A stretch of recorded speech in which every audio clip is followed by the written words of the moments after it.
We are recording. Take it away, Dr. Mosison. Share my screen here.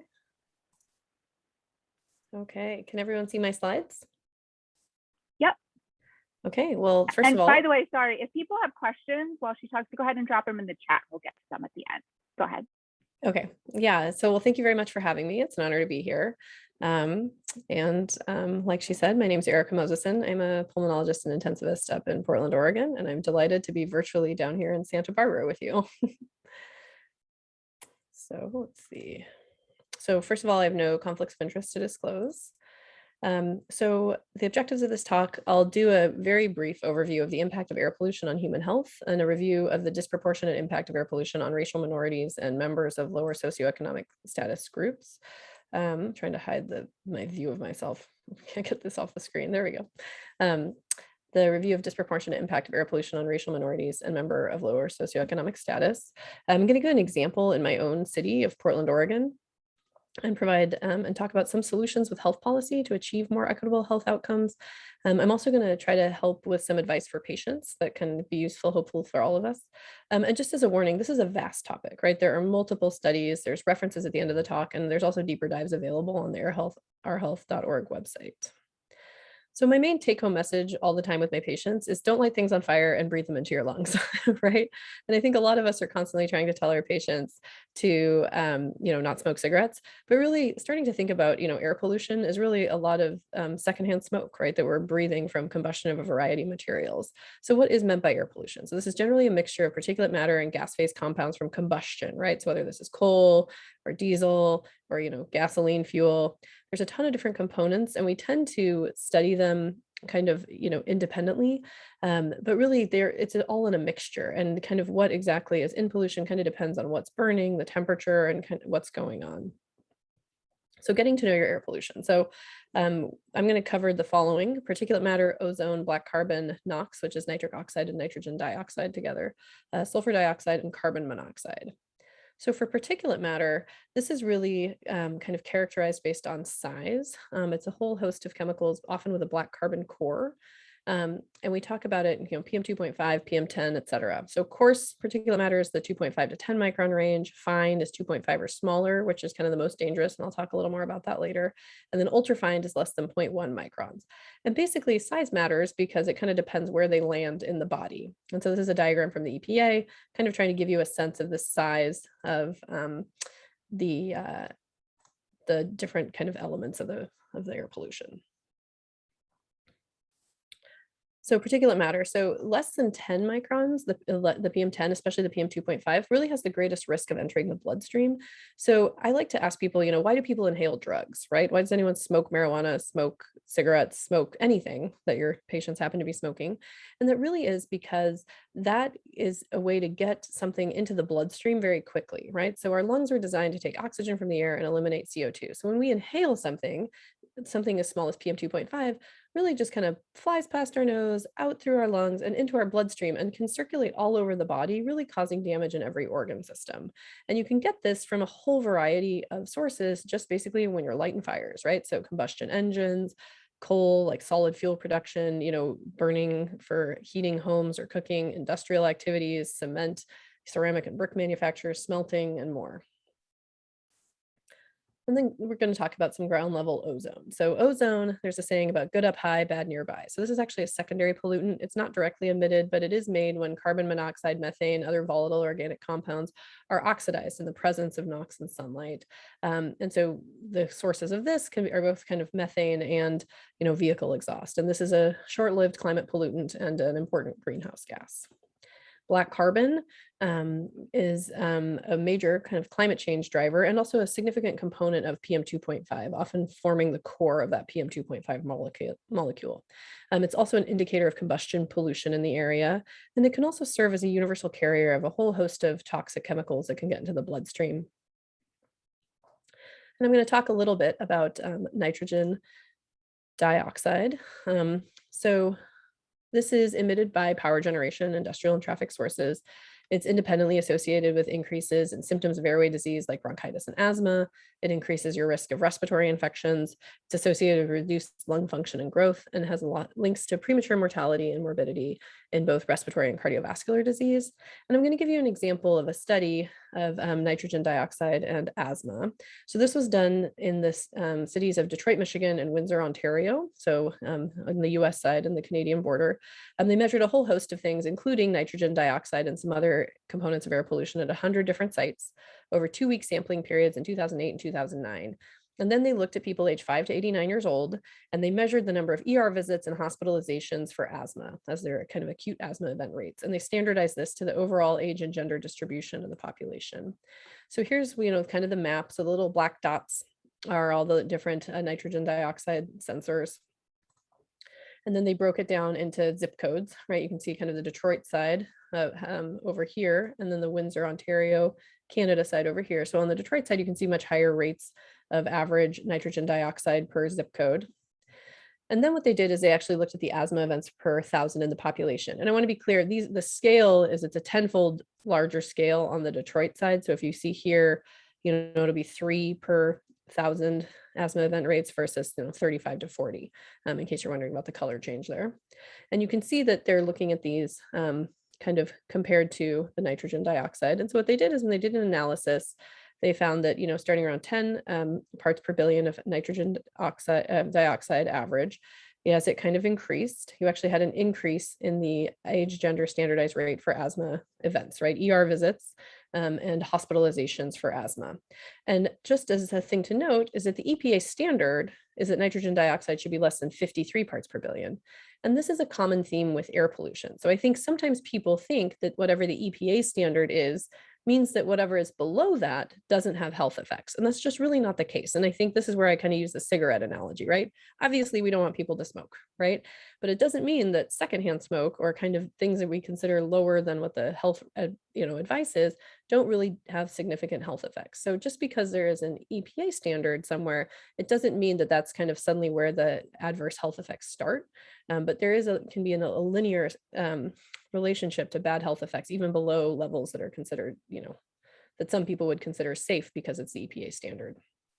So sulfur dioxide, finally, in our introduction to pollution, is predominantly produced from burning of fossil fuels, coal and oil, or melting of sulfur-containing compounds. This also affects lung function, so respiratory tracts, aggravates COPD and asthma, and increases your risk of infections, increases ER visits and hospitalizations, and is a component of acid rain. And then carbon monoxide is a colorless and odorless gas that basically impairs oxygen delivery in the body. The main source is ambiently when you're not in the home. It's mostly motor vehicle exhaust and fossil fuel burning. And obviously, I think we're kind of more familiar with kind of the dramatic episodes of carbon monoxide poisoning indoors. But actually, long-term exposure to low concentrations in the ambient environment is also associated with a whole risk of health effects that you can, neurologic, cardiovascular from, chronic low levels of oxygen. So where in kind of what life stages do these cigarettes take effect? Well, honestly, it's womb to tomb. It's really the analogy with cigarettes kind of holds up. So exposure of pregnant women to ambient air pollution causes premature and low birth weight children.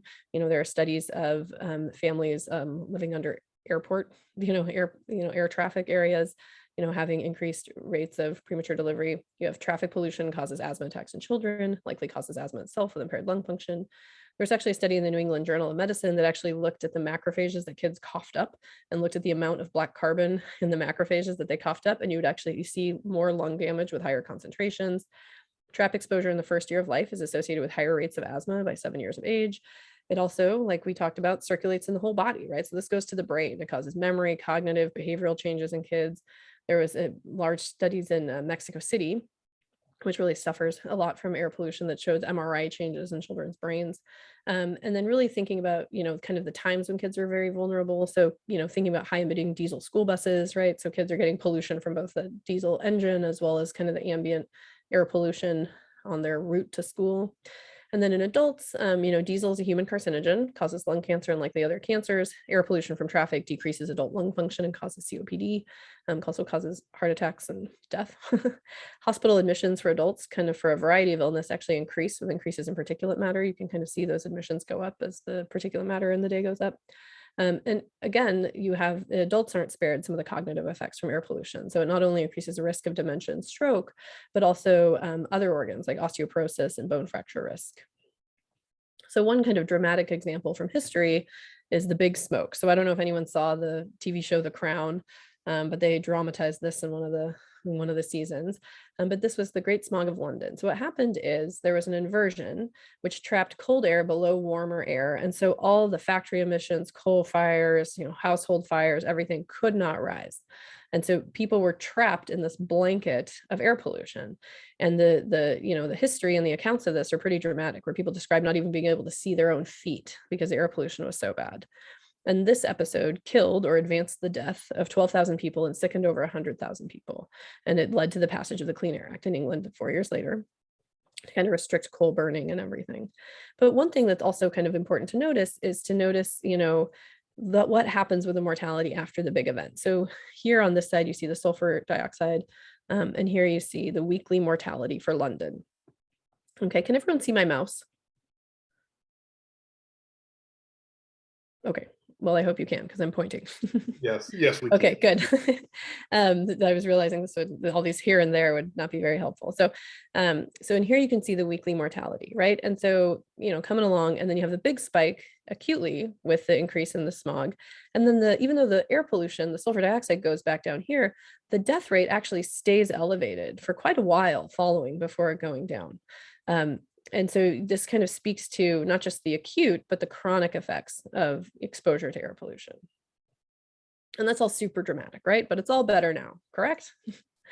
Well, this was a study looking at the early, 2000s, over 60 million Medicare beneficiaries, and they looked at the annual PM 2.5 and ozone averages according to the zip code of each enrollee's residence. And the outcome was basically all-cause mortality, because I think we've already talked about that air pollution can affect every organ, right? And so it can, cause a whole variety of ways to die. And they looked at the estimated risk of death associated with a 10 microgram per cubic meter increase in PM 2.5 or ozone. And they controlled for demographics, Medicaid eligibility, and other covariates. And this is what they found.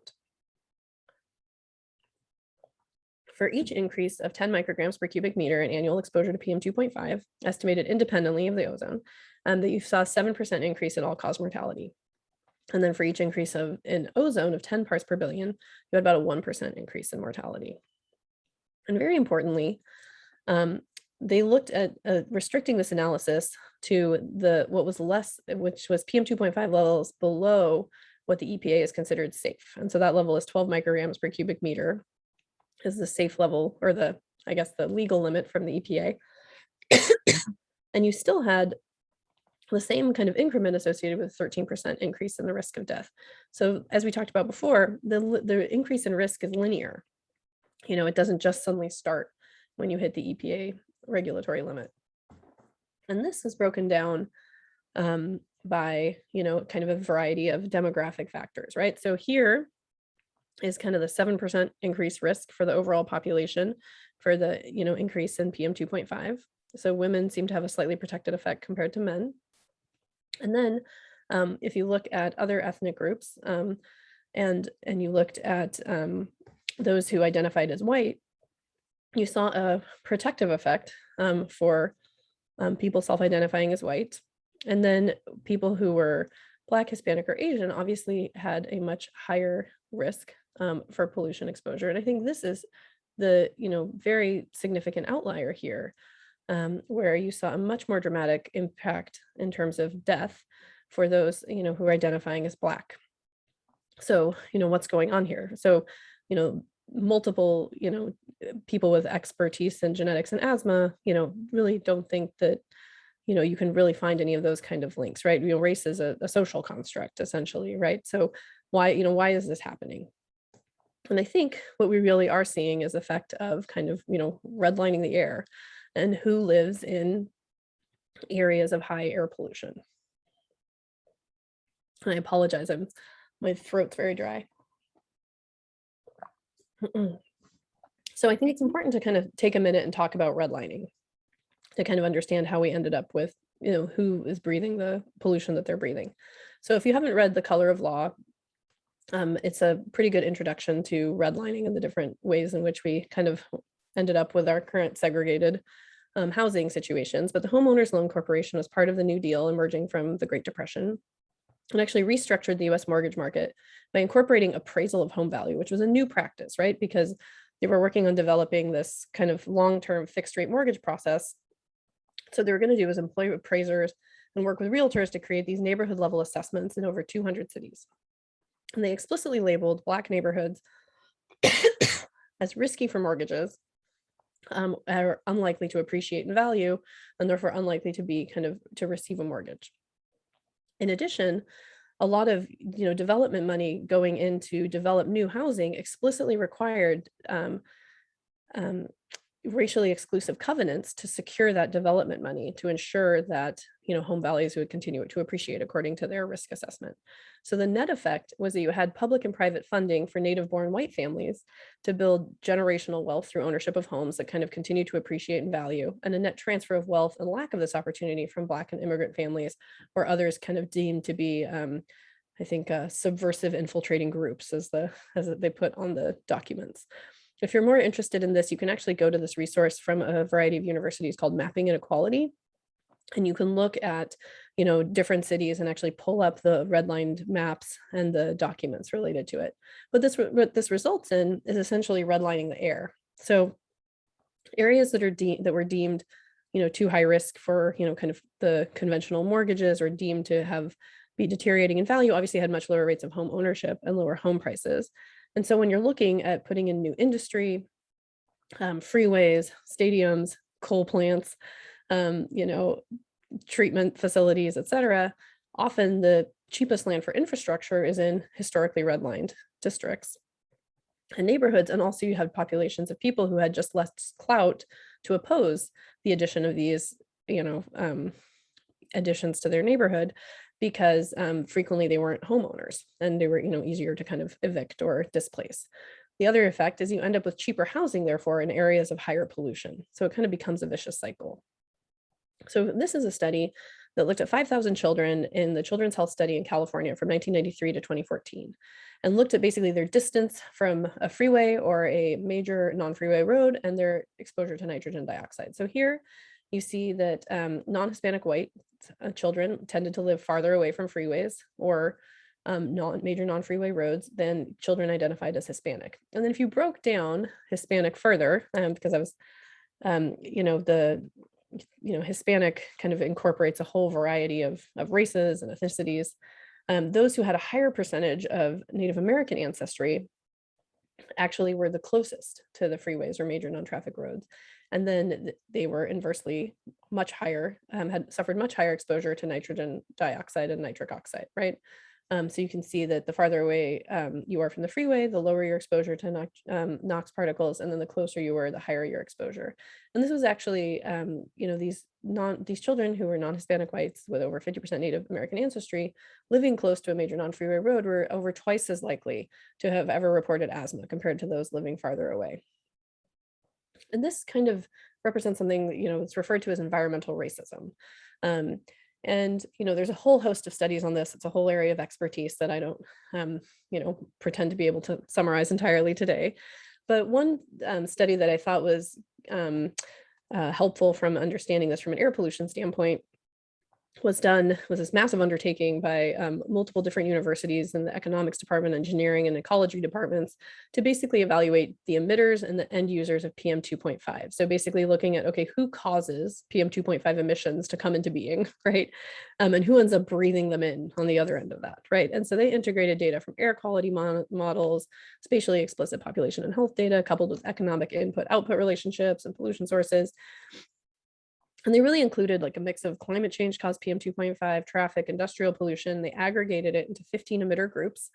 And then they kind of evaluated the end users, right? And in this one, race again was self-identified, as it usually is in most of these studies. And so this is what they did. They kind of did this massive inventory of all the PM 2.5 that's getting emitted and where it's coming from. And then they kind of broke it down into what's it being used for. And then they broke it down into who is the end client, like who is the end user of this PM 2.5. And then they actually looked at who breathed it, right? And so the take home is basically communities of color under cause and are more exposed to PM 2.5, whereas white populations over emit or cause to be more PM 2.5 to be emitted and are actually less exposed.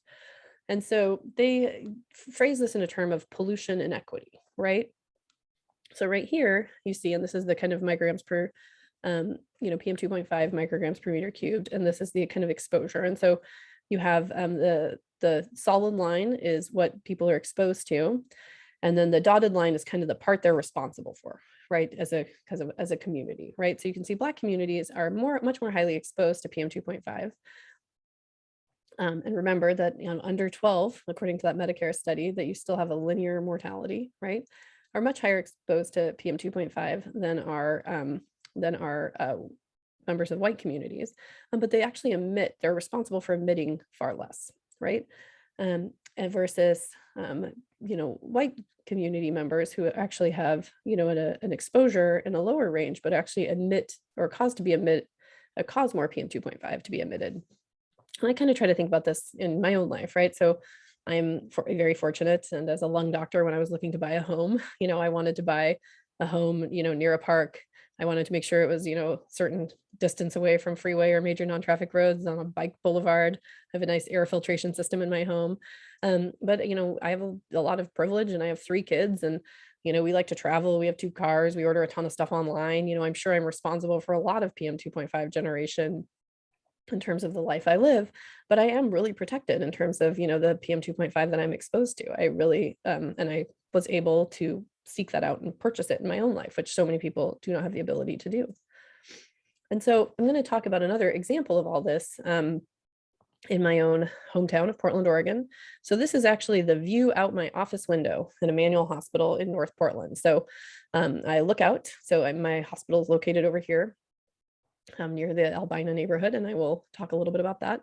So I look out over a smokestack, kind of funny, at this thing, and I'm going to tell you a little more about what this is. Here's a little stadium in the background. Excuse me. So let me tell you a little bit about the history of Oregon and Albina. So Oregon had a Black exclusion law that was enacted in 1844, banning Black residents in Oregon, despite the fact that obviously we had Black people living here. And this was actually included in the state constitution when we became a state in the late 1850s. There was, of course, a history of ignoring this when workers were needed, and then either deporting Black workers afterwards through either racial intimidation, harassment, or even just more official means. Oregon prohibited white people from marrying people who were Black, more than half Native or Asian Pacific Islander. We had one of the highest per capita memberships in the Ku Klux Klan, but also one of the oldest NAACP chapters. In the late 1800s to the early 1900s, you had this kind of movement from Northwest Portland over to the east side of the river for housing. And then, excuse me, white residents also passed restriction covenants restricting Black families to the Albina neighborhood. And in 1919, the Realty Board of Portland approved a code of ethics forbidding realtors and bankers from selling or giving loans to minorities for properties located in white neighborhoods. So with shipbuilding, that industry, when that came, which a lot of it happened here, you actually had a really increase in the Black population in this area to over 20,000 by 1945. And there was this area of kind of pretty integrated housing by the Columbia River called Vanport that ended up getting destroyed by a flood. And so white residents could leave, but Black residents couldn't, kind of leaving them in this housing that was of kind of deteriorating stock and unable to kind of move anywhere. And this is the Homeowners Loan Corporation documents about the Albina neighborhood. So saying that it was going to have a downward trend in desirability and a 10% rate of Negroes living there. It had an infiltration of subversive races continuing. And then in their clarifying remarks, they mentioned that 3/4 of the Negro population of the city resides here. And then they ended up giving it a low red grade. And it's, redlined. This is the Albina, lower Albina. And so moving forward in time, we kind of had this revival in the African-American community with, more business activity in the 1950s, but the Portland Development Commission declared the area blighted and prescribed urban renewal. And the result was large-scale evictions to sell to developers to build the precursor to that sports stadium you could see out my window, to build a manual hospital. The hospital I work in was built on the ground of homes that were taken away, as well as a kind of an iconic North Portland pharmacy building. Freeways were built through the area, et cetera. And over half of the Black population had to relocate. It suffered from kind of ongoing redlining that was, less official, divestment, unemployment, and then revitalization efforts later kind of predominantly led to loans to young and white homeowners to be able to move into the area. And so what you had was a neighborhood that had a bit over 68% Black residents in 1990, around 28% Black by 2010. And so we'll talk about that middle school. So there was a history in the 1960s kind of for a push for desegregation by the NAACP, which of course was resisted. There was a variety of plans, including one to close all the schools in the historically Black part of the neighborhood and bus kids to white schools. And then there was a push from the community to create a middle school in North Portland in the 1980s, but the land that was given was only 50 feet away from a freeway. So then that middle school was open and closed during a variety of different schooling plans for Portland Public Schools. But when it was going to be reopened in 2018, this is now in a gentrified area, right, which is now 75%, white. And there's a lot of concern about the air quality. So they decided to measure air quality at the school. So this is Professor Linda George of Portland State University, who's an atmospheric chemist, and then an indoor air quality specialist, Professor Elliot Gall. And they undertook a study to try to come up with a way of, measuring air pollution and then trying to figure out a way to mitigate it for the school. So here's an example of the nitric oxide and nitrogen dioxide levels. So these are the dots represent the NOx. So you see close to the road, you see much higher concentrations of nitrogen dioxide. And then as you move farther out, you can see the ultrafine particulate levels kind of starting more intense here and then falling off as you move away. The gray bars represent the Tubman School. Orange and the blue are two other DEQ monitors. Another one is another location along I-5. And then the DEQ Selwood monitor is a DEQ monitor in the Selwood neighborhood, which is a more affluent neighborhood in another part of Portland. So, and then they also looked at black carbon levels, which, as we talked about, kind of being that measure of combustion. And obviously we're, kind of much higher than the ambient benchmark concentration. And then also looking at volatile organic compounds. So they measured a whole host of compounds, 3 of which were elevated much above levels kind of considered to be safe, right? So that led to this, what I can see out my office window in Portland, Oregon. So this is a very elaborate and very expensive air filtration system that sits on the roof of Tubman. And the air inside is actually very clean. So they did a very good job cleaning up the air inside the school. But as we saw in the other graphs, overall, air pollution's been falling a bit. And so we know that there have been generations of families raised in this neighborhood, right? Generations of kids, playing in the schoolyard, which obviously doesn't have an air filtration system. And one of those children is this young woman. Her name's Asia Allen. And I first met her when I was an ICU attending at Emmanuel Hospital. And one of the respiratory therapists, who was very senior, came and pulled me away from teaching rounds to go into her room because she was very concerned that she needed to be intubated. Her eyes were wide, her heart rate was 190, sinus, and I think we all know that sinus tachycardia is the scariest rhythm. And she had a completely silent chest. And she was so wide-eyed and so stoic. And right at her bedside was her mother, who is a small business owner in North Portland, very important members of the community. And Asia had grown up going to schools here in North Portland, and, suffering from increasingly severe asthma, which, kind of started in her mid to late childhood. And she has, been in and out of the hospital, and it's, impacted obviously her life pretty significantly in terms of healthcare costs, missed work days, but also in terms of her passions. So she is an excellent dancer. She's a passionate dancer. She actually danced for her college, and is, a complete athlete. But then there's times when she'd come into my office in a wheelchair. And she has given me permission to share her story. And so just to kind of look at the school she went to. So this is the Boise Elliott, which is her elementary school, right? Here's the freeway. Here's the Legacy Manual Medical Center. This is some of the, other major traffic roads. And this was her high school, Benson Polytechnic High School, right alongside the freeway. And she, reports just kind of multiple episodes of, construction sites, everything going on as she was growing up. So what do we do, right? What do we do with this, right? So we obviously there's kind of 2 things that need to happen, right? We need to decrease the combustion, right? The lighting things on fire. And we also need to stop kind of having sacrifice zones where there's people who breathe the combustion and then people who don't. Unfortunately, policy works. So we're trying to work on these different components. Policy actually works to decrease the combustion, right? And to decrease the exposure. So this is a study from the New England Journal looking at schools in Southern California and the air quality monitoring stations there, and then looking at children's lung function, right? So they looked at a couple different time points, kind of, mid 90s, late 90s, and then a little bit later in the 2000s, and looked at the levels of air pollution. And for the most part, they were falling. So nitrogen dioxide was falling, PM2.5 was falling, ozone was a little trickier.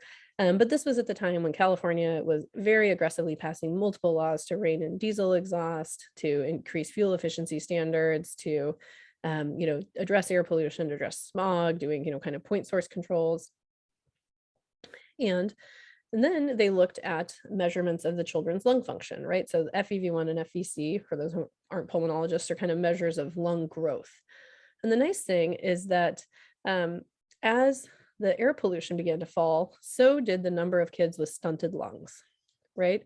So having lungs that are small for your age is just a predictor for future development of respiratory disease, asthma, and a whole host of things. So, you clean up the air pollution and kids' lungs start to grow again. In Puget Sound, in the state to my north, they were working on cleaning up their diesel school buses from 2005 to 2009 by putting on oxidative catalysts and crankcase ventilation systems. And this was also coinciding to a transition mandated by the EPA for everyone to transition to ultra low sulfur diesel. And they recruited 300 kids, ended up with 275 kids, around half asthmatic, excluded kids in smoking households or on steroids. And they kind of monitored them monthly, doing lung function tests, checking exhaled nitric oxide. And the kids had no idea what kind of, bus, they were riding and everything. And they collected measurements of air pollution in the bus. And they also collected measurements of ambient traffic pollution by having a little hybrid car drive in front of the buses with open windows. And the outcomes were basically the number of sick days missed, right? And then the lung function. So over time, it kind of worked. They got the oxidative catalyst on all the buses. They got everyone to using ultra low sulfur diesel. They started ventilating, the crankcase. And then what they saw is that, this worked, right? It dropped the pollution inside the bus, right? All of these kind of did it to different degrees, especially for the PM2.5, which is kind of what we're focusing on. And then what they saw is when you added in these oxidative catalysts, right, and the ultra low sulfur diesel, you actually started to decrease absenteeism, right? So kids went to school more days, right? So with the ultra low sulfur diesel, all kids had an 8% lower risk of being absent. And this was obviously much more dramatic for kids with asthma. Persistent asthma is over here. And then by adding in the oxidative catalysts, you had a 6% decrease in absenteeism, which again was higher for kids with asthma. And then they also looked at the exhaled nitric oxide, which can be kind of a measure of more active, airway inflammation or asthma. And again, especially in kids with asthma, that was decreased by this, especially the transition to ultra low sulfur diesel, as well as the addition of oxidative catalysts, even indicating better disease control. So maybe the other thing we can do, in addition to cleaning up engines, is hug a tree. So it wouldn't be a talk from Portland, Oregon, if I didn't mention hugging trees, right? So this, calling back to that Detroit study where they looked at nitrogen dioxide sampling sites, this was another study done, and this is Portland, Oregon, right? So if you want to find out where that little red line zone was that we were talking about before, it's right around here. And so this was a study that looked at all the different ways of land use, right? Land use and land cover. So LULC is what they call it, but all the different ways that land use was done. And then they also looked at nitrogen dioxide levels and kind of estimated how the different uses of land impacted things. And then they actually looked at, okay, well, what would happen if we actually increased the tree canopy, right? So trees actually do have the ability to absorb air pollution, right? They have pores, they can actually breathe in, right? Trees breathe too, in some air pollution. So what would happen if we actually increase the tree canopy? Like what could we get in terms of nitrogen dioxide decreases? And then using BenMap data, what could we expect in terms of asthma exacerbations for kids? And what they found is that if you had a 10% increase in the tree cover, you could actually achieve a decrease in nitrogen dioxide to the point where you would expect a 10 to 11% decrease in asthma exacerbation symptoms in 4 to 12-year-olds in that area. which is actually a really huge effect. So if you think about what asthma can mean to a family, right? So if a child is missing, this is also with the school bus study, and there was a similar study to the school bus study done in Georgia where they actually showed, increased academic performance too with cleaning up the buses. So, when a kid misses a school day, especially a kid with asthma, it's not just them missing that school day and having to pay for inhalers and doctor visits. There's also often a parent that has to stay home. And asthma often travels in families, right? So you often have multiple family members who have asthma, kind of missing sick days or missing school days, which can lead to decreased work performance, decreased school performance.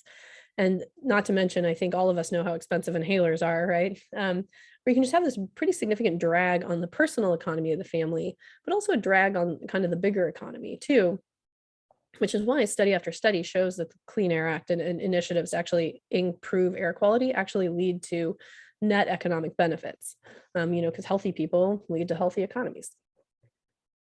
So what can we tell patients? So, this is kind of one of the things that can be tricky is a lot of the times, we focus on kind of individual behaviors, that things that people can control. And it's hard for people to kind of control air pollution at the individual level, right? It's more of a collective issue. So what you can do is you can educate about the importance of air quality, especially for those with heart and lung disease, and kind of, familiarize yourself and your patients with air quality metrics in the area, kind of areas of emission. Airnow.gov, I refer a lot of my patients to that. I think a lot of people are familiar with that, with kind of wildfires and everything. It's high quality sensors. There may be fewer of them in an area because they are high quality and they measure a lot of different things. For just kind of looking at PM 2.5, there's kind of more personal options like Purple Air, which is less expensive. Not that you need to, tell people to buy one necessarily, but you can get kind of a more granular map of an area if there's a lot of Purple Air sensors in there. And then the other thing I like to remind patients a lot is that the distance from the traffic or the emission source really matters, right? And it's not super far that you have to go a lot of the time, right? So just as a reminder, here's the nitrogen dioxide particles, and then they kind of, they fall off as you move away. Same with the ultrafine particulate matter. So just kind of choosing low traffic walking or biking roads and having cars kind of avoid those as well to preserve for pedestrians. And then kind of ventilation matters, right? So sitting in a car, breathing exhaust and then having that exhaust recirculated and kind of breathing exhaust from your own car.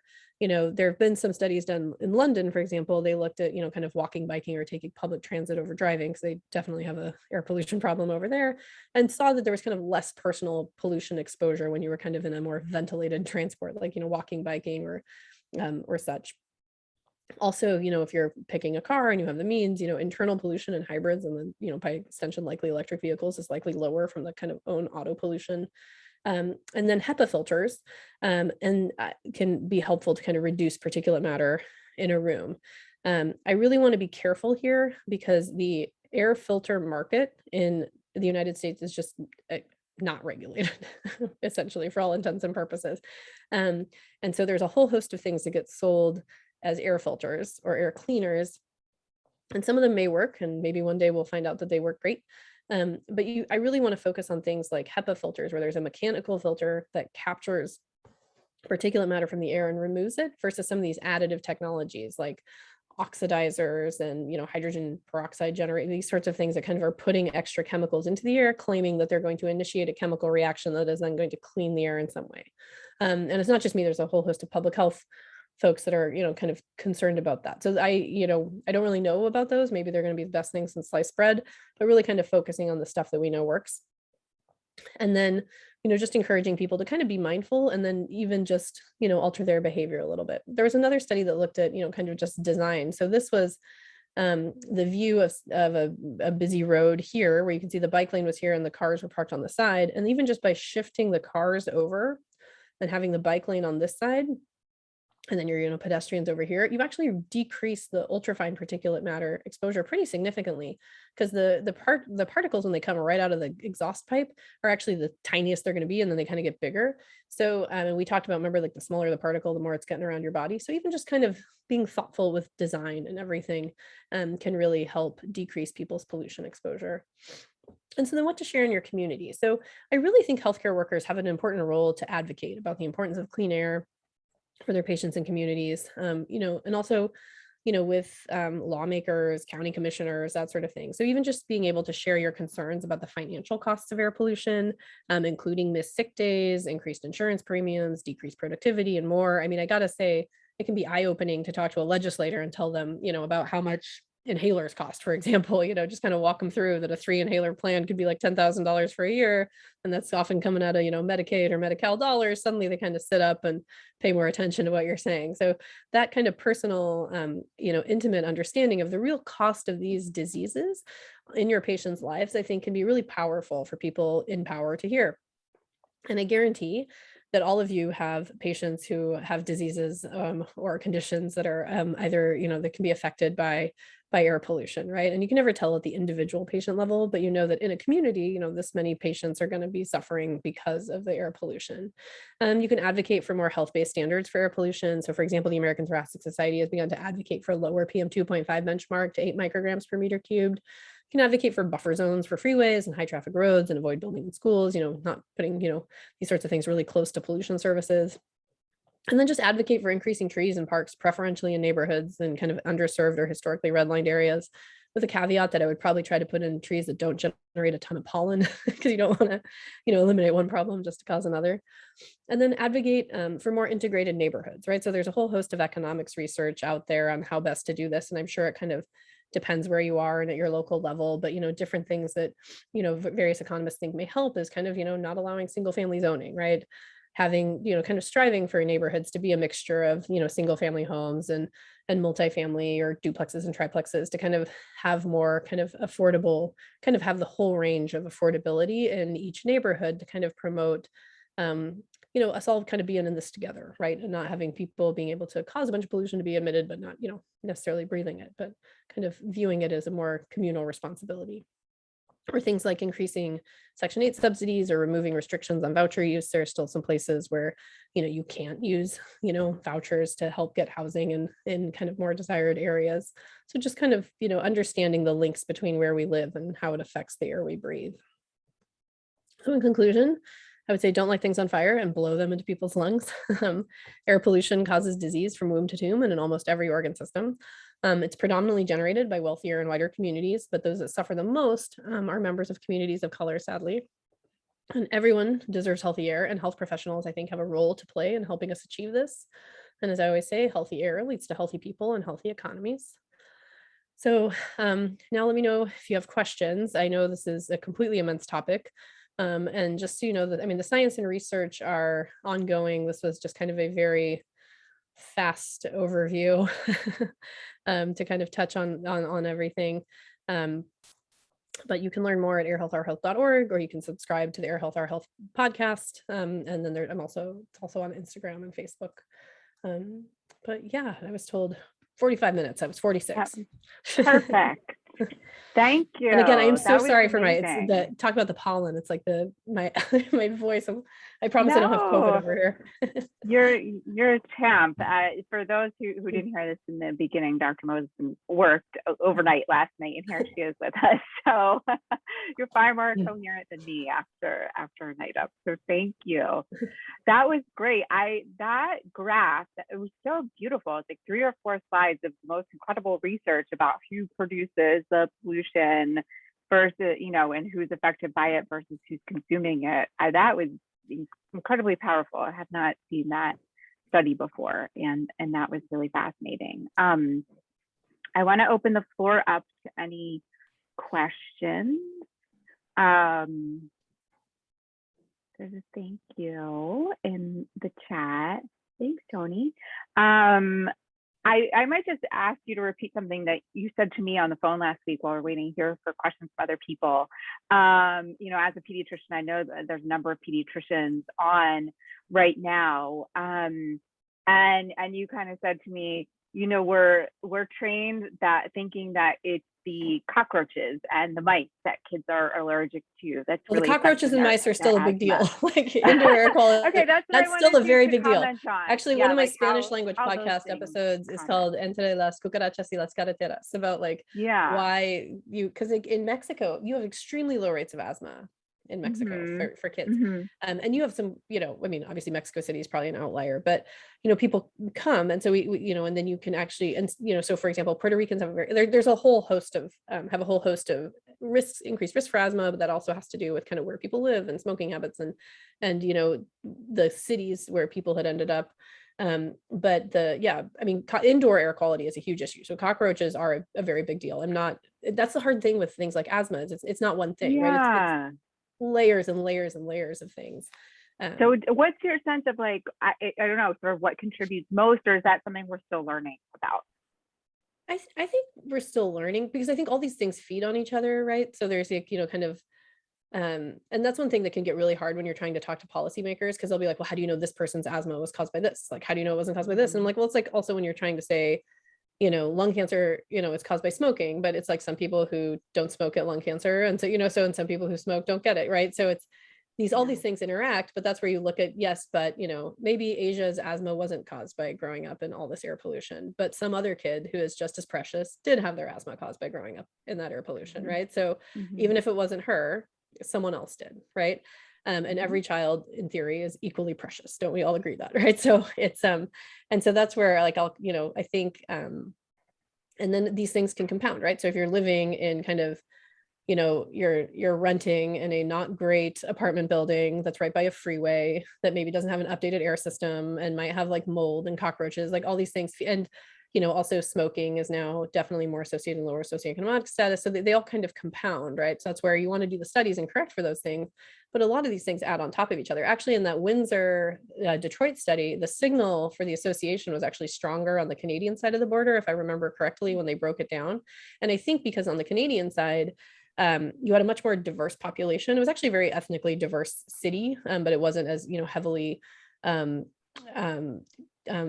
of Black concentrated as I think, I can't remember what the percentages were comparatively, but you also had like universal healthcare and way fewer regional disparities economically, because you also have a lot of mixed households in terms of like demographics. So obviously, like if you're on the Detroit side, the signal is going to, because they were looking at Henry Ford, and I forget, there's like a 16% uninsured rate in their population. So it's like if you are living in an area with high nitrogen dioxide in a cruddy apartment and you don't have insurance, so you can't afford a controller inhaler, like you're going to have multiple other things that put you in that ER or asthma exacerbation visit, versus if you're on the Windsor, Canada side and you have universal healthcare and everyone's got controller medication, and the only thing that changed was the nitrogen dioxide, like it's almost pure on the side where they have a little more control over things. So if that, that's great. I just say, like, thank you for I think we're done. We don't need to study. This is my thing. I'm like, we don't need to study this anymore.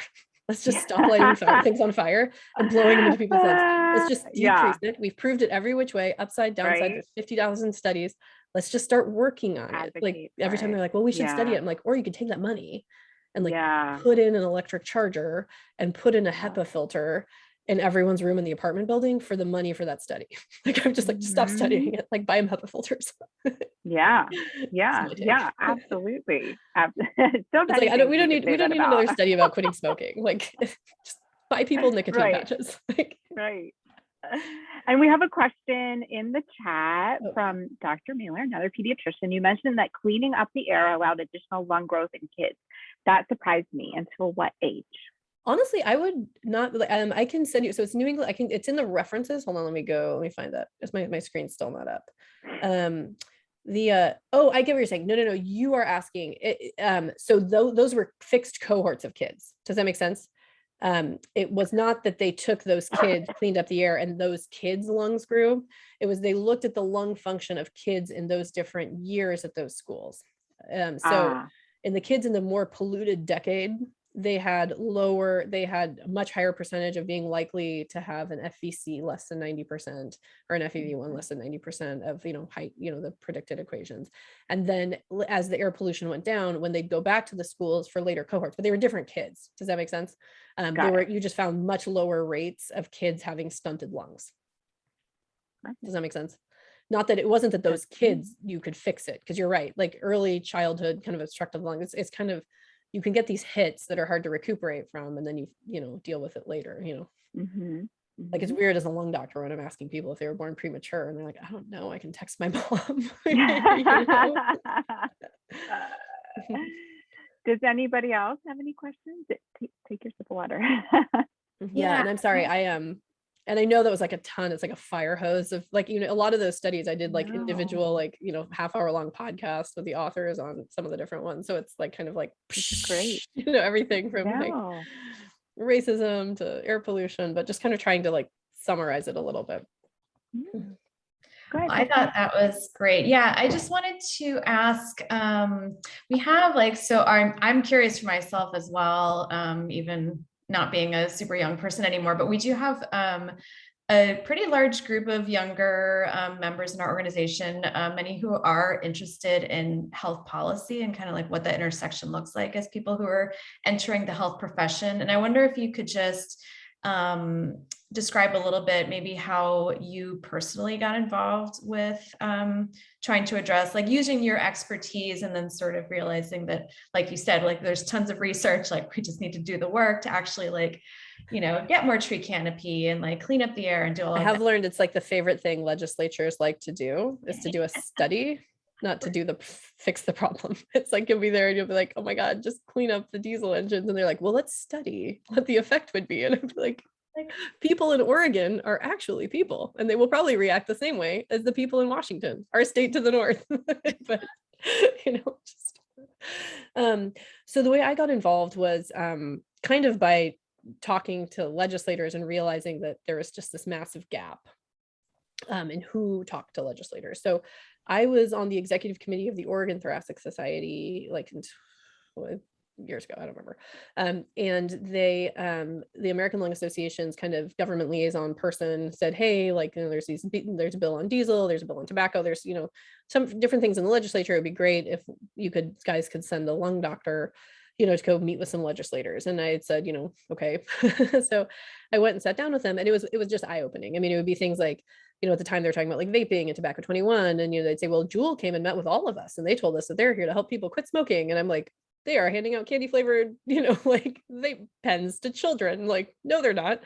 Or the diesel thing too. It's like they would hear so much from industry, and diesel's hard, right? Because there's a lot of intersections with poverty and stuff, right? So it's like the people who can afford to like buy an entire new diesel fleet are your more powerful, large, construction companies, fleets and everything. And a lot of times the people who have like their one old diesel truck that's like the foundation of their small business are people often from communities of color, so diesel has a lot of equity issues in it. And so in Oregon, I was part of this task force trying to come up with ways to literally give people money to buy new diesel equipment, to try to help, because because the newer engines are pretty clean. Obviously maybe one day we'll have electric stuff, but you can clean these things up with technology that everybody whines about and doesn't like. But there's and the newer engines are a lot cleaner. So there's a lot of equity issues with diesel, because the rich companies can kind of take the standards, but it really is some of the other folks trying to clean it up, which is why other things like power grids, or people who do have privilege, you can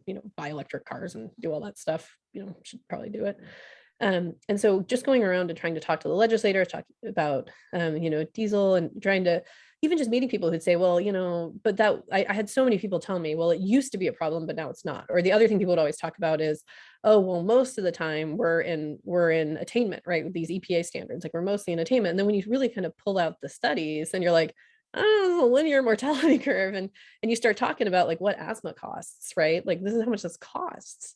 So that's why if you go, like my thing, says air health, our wealth. And I actually kind of do stuff where I'll like, kind of be cheeky, and I'll pull up a retirement calculator, I'll say like, hey, look at this rate of return, the rate of return on the, Clean Air Act's a 20% annualized rate of return. Like who wouldn't kill for that in their 403B, right? Like, someone tried to give you an investment with a 20% annualized rate of return, you'd think they were lying to you. But over and over again, that's the return on investment for the Clean Air Act. And then Congress would make them analyze it again, because they'd be like, oh, surely we're there. And again, you clean up the air, you save money. So the American Lung Association commissioned this report called The Road to Clean Air, where they actually looked at the impact of, kind of electrifying transportation in the United States, like what that would do in a variety of time horizons, even looking at what would be the input. Like even if you electrified the transportation sector, but all the electricity is coming from coal, like, what effect does that have? And, on the, kind of some of the better scenarios, you're saving like $70 billion, you're preventing 6,000 deaths, you're preventing like tens of thousands of asthma exacerbations. And again, just emphasizing to legislators, that costs money, right? Like you are paying for that in your Medicaid budget, and everyone like stressed out about their Medicaid budgets all the time. It's like, here, I'm here to help you decrease your Medicaid expenditures. That will get you a meeting. Like if you go in there saying, save the children, clean up the air, sadly, nobody cares. But if you go in there and say, I'm going to save you money, I want to cut everyone's tax, like, I don't want to pay more Medicare and Medicaid taxes. I hate that. let's not get, the way we do it, let's clean up the air. Right? You kind of, same with like cigarettes, like I will always kind of mention that the average smoking employee costs their private employer over $5,000 a year, right? So like back of the napkin, you're talking like $16 a pack. Like that's what a tobacco tax should be if you want people to pay their fair share. And everyone's like, what? But I'm like, you kind of just start to think about it a little bit in economic terms, which feels gross. But that's what I would say to your people who are interested in policy. The one thing I seem to have learned is that everyone smiles and nods and makes speeches for whatever camera that they're on about the life and the this and the that and whatever, but people care about money. Because it is sadly this kind of like currency that we just value everything with. And so, and it also, it's just kind of a way of like, and that's where healthcare professionals can come in. I can be like, hey, I'm an ICU doctor. Like, you know what it costs to spend a night in my ICU? It's not cheap, and I don't work for free. Like, you can either clean up the air or you can make more lung doctors and more, ICU doctors or more ER doctors, and we aren't cheap. Like, it's way cheaper to just clean up the air. At one point I was so frustrated on this diesel pan. I'm like, let's just buy everybody a new truck. Like, it might be cheaper. Like, take my tax dollars, just buy everybody. Like, you want a diesel truck? Take it. Like, it's got to be a 2010 engine or something, And so I think just kind of using that lens of it a little bit is just talking about this is how much it costs, right? Not going in with you're so bad that you don't want to clean up the air, because they're all just stressed out, man. Like all these public servants, it's like they don't make much money. Everyone's yelling at them all the time. They've got this budget that doesn't fit, right? No one wants to pay more taxes, but and so it's just like, you're like, I'm going to help you. I'm going to help you cut some money from that Medicaid budget. This is the secret sauce to no more inhaler bills. Like, just clean up the air. Like, and these nitrogen dioxide levels, just get it down, and so that's what I would say if you want to do health policy. Awesome. Thank you. That was a great answer. That was great. And I want to reemphasize one part of what you just said too, which is, for anybody in the healthcare field or go into the healthcare field, you have authority and gravitas just by your role. I think people can get intimidated about taking on advocacy work because I'm not Dr. Moses, and I don't work with the American Lung Association and know all these facts about air quality off the top of my head, but you don't need to. People are going to, it doesn't feel like it these days, but in general, people are going to listen to you if you're a doctor or you're a nurse or a respiratory therapist or somebody else working in the field, even a social worker who can talk about how this affects your patients. The facts you can look up, but the personal stories that you have and your knowledge is really, I think, the main component. Would you agree with that? Yeah. And I think it's also hard because I think a lot of our patients, I really do like the term advocacy, because where it's like you're carrying a voice, right? Because, my patients who can't breathe, I mean, like they sometimes they end up kind of shut in, right? Like they, they can't breathe. It's hard to get to work. It's hard to get whatever. They don't really have the energy. I mean, now maybe it's better now that people can testify and do all these things on Zoom, but part of it was just the logistics. It's, like I'd be down there talking about tobacco. People are like, oh, this is great. Can you testify on the tobacco bill? And I'd say, oh, when? They're like, oh, it's next Tuesday at 1. And I'm like, no, I have a full day of clinic, or I'm in the ICU. Like, what are you talking about? I'm like, can you give me the schedule 3 to 6 months in advance? And they're like, oh, no. It's just the chair calls it and then it's there. So the only people who can show up are literally the professional lobbyists, and they are completely outnumbered, right? They are completely outnumbered by industry. And it's an industry, they're not like bad people, right? They're trying to, we have this massive trucking shortage right now. We all need to move products from A to B. It's just everyone's kind of got their lens, right? And so it's, better decisions will be made when you also make sure that health voice is there. And so just kind of trying to figure out ways to do that. And even just looking up your local county commissioner, your local legislator, your local, the national stuff's really hard. Just because, it's big, but get to know, figure out who your local people are and introduce yourself. Like, don't ask them for anything the first time you do it. Just say, hey, I'm an ER doctor in your district. I work all the time. Let me know if you need to talk. You want to talk to an ER doctor about what's going on, what's really happening with COVID. I'm getting all this stuff from the, whoever, and people are telling me to hand out ivermectin and, whatever. And you can just kind of be that voice because you really just know a lot from your world. They'll be like, oh, is asthma really a thing? And you can be like, yes, are you kidding? Asthma is horrible right now, And so you can, kind of have that expertise. And then, maybe that first time, just kind of meet them. A lot of them will meet you or for coffee or Zoom or whatever.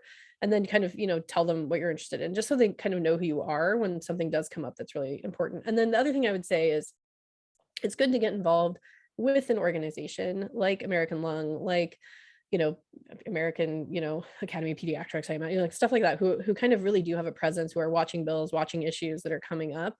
Because there were some times where I kind of like struck out on my own, and you find yourself in these weird rabbit holes, and, if people try to, catch you and, twist you, whatever you're doing, for their kind of agenda. And it is good to kind of have a professional person be like, danger, danger, danger, like, don't go there, or to kind of help you navigate, like, this is a weird twist in this conversation. And they're like, no, what they're trying to do is get you to say this so that we don't have to, because if you aren't, not that the advocacy and the citizen voice doesn't matter, but I do think it's important to kind of touch base with I guarantee your, medical associations have, somebody who's kind of has like, kind of some top priorities. And not that you shouldn't talk about your own passions and everything too, depending, what they are, but you can end up in weird places. Yeah. Flint was the tip of the iceberg. And the ironic thing is that Tubman Middle School is on Flint Street. Like, I mean, you couldn't get the metaphor like any. It's like anytime you dig more into that story, you're like, oh my God, it's like this could not get worse. And the other thing that's very interesting with lead is there's lead in the air, right? So there's, unleaded, gasoline, but a lot of there are still, lead issues with air pollution. And I don't know if anyone's read A Terrible Thing to Waste. It's about environmental justice and the destruction of the American mind by here. Oh God, I'm so bad with names. Anyway, it's an amazing book. It's very well written. But she goes through, the author goes through the, kind of the various, environmental toxins leading to mental health issues, cognitive changes, violent behavior, that sort of thing, including lead, and some of the lead issues that had come up. And she has this amazing chart about lead that had been measured kind of in the air in different communities, and then violence rates, and they just are, it's overlaid, and it has really stuck with me. Interesting. I'm gonna look for that. Yeah. Wow. It's the same author who wrote A Medical Apartheid, which are both. Oh, excellent. Harriet Washington. Yes, Harriet Washington. Thank you. I'm so bad with names. Oh, okay. I didn't understand the book. Oh, that's super. Yeah. Well, I've kept you 6 minutes over now, and I really appreciate you staying to answer questions, and the talk was wonderful. And with that, I'm going to stop recording.